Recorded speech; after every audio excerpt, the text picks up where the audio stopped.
ஆமாங்க. இந்த இந்த வீடியோ வந்து வீடியோவாகவோ அல்லது ஏதோ ஒரு வகையிலே அவருடைய கருத்து சொல்லணுங்கிறது ஒரு பெரிய தேவையாக இருந்தது. எல்லாருமே அதை கேட்டுட்டு இருந்தாங்க. குறிப்பா அவங்க கட்சியை சார்ந்தவங்களே அதுக்கான கோரிக்கைகள் இருந்தது. பொதுவா மக்கள் மத்தியிலும் அப்படி ஒரு பேச்சு இருந்தது. என்ன ஒண்ணுமே பேசாம போயிட்டாரு, ஒண்ணுமே சொல்லி இது வரைக்கும் ஆறுதல் கூட சொல்லியே என்றெல்லாம் ஒரு பேச்சு பொருளாகவே இருந்தது. எனவே ஒரு காணொலி வெளியிட வேண்டிய நிர்பந்தம் என்பது உருவாக்கப்பட்டிருந்தது.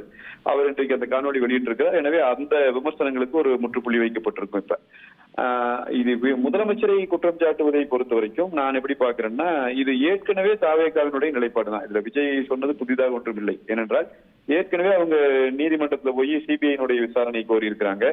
இது வந்து ஒரு சூழ்ச்சி நடந்திருக்கிறது, இதுல திட்டமிட்டப்பட்ட சூழ்ச்சி இருக்கிறது என்பதுதான் அவர்கள் தரப்பு வாதமாகவே இருந்து கொண்டிருக்கிறது. இப்ப அதையே தான் அவர் மீண்டும் ஒரு முறை சொல்லுகிறார். ஆளுங்கட்சி தங்களுக்கு எதிராக இப்படி ஒரு சூழ்ச்சி வலையை பின்னிவிட்டது என்பதைத்தான் அவருடைய பேச்சு காட்டுது.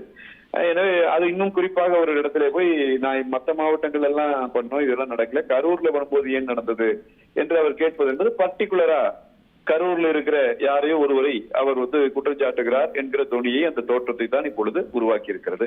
எனவே இதற்கு ஆளுங்கட்சி தரப்புல தான் அவங்க தான் பதில் சொல்லணும். அந்த இந்த குற்றச்சாட்டு என்பது ஏற்கனவே இருக்கிறது தான். அதை அதிமுகவோ விஜயோ இந்த இடஒதுக்கீட்டுல ஒரே டோன்ல பேசுற மாதிரி இருக்கே. எந்த இடஒதுக்கீட்டுலீங்க? அந்த இடத்தை ஒதுக்கீடு செஞ்சது எங்களுக்கும் இப்படிதான் இடம் ஒதுக்கீடு செஞ்சாங்கன்னு அதிமுக பொதுச் செயலாளர் சொன்னாரு. எங்களுக்கும் காவல்துறை நெருக்கடி கொடுத்துச்சுன்னாரு.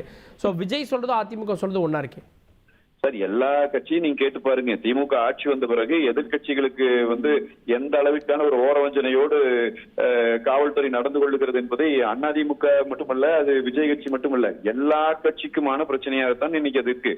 அதிமுக நாங்க ஃபேஸ் பண்றதை சொல்றோம். விஜய்க்கு இன்னைக்கு வந்திருக்குது, அவர் இன்னைக்கு பேசுறாரு. நாங்க தொடக்கத்துல இருந்து சொல்றோம், அண்ணா திராவிட முன்னேற்ற கழகத்தினுடைய எங்க மாநாட்டுக்கு இவங்க கொடுத்த தொல்லைகள், எங்களுடைய பொதுக்கூட்டங்களுக்கு இவங்க கொடுக்கிற தொல்லைகள், எங்களுடைய பரப்புரை பயணத்துல இவங்க தொடர்ச்சியா கொடுக்கிற தொல்லைகள், இது வந்து நிதர்சனமான உண்மைதானே.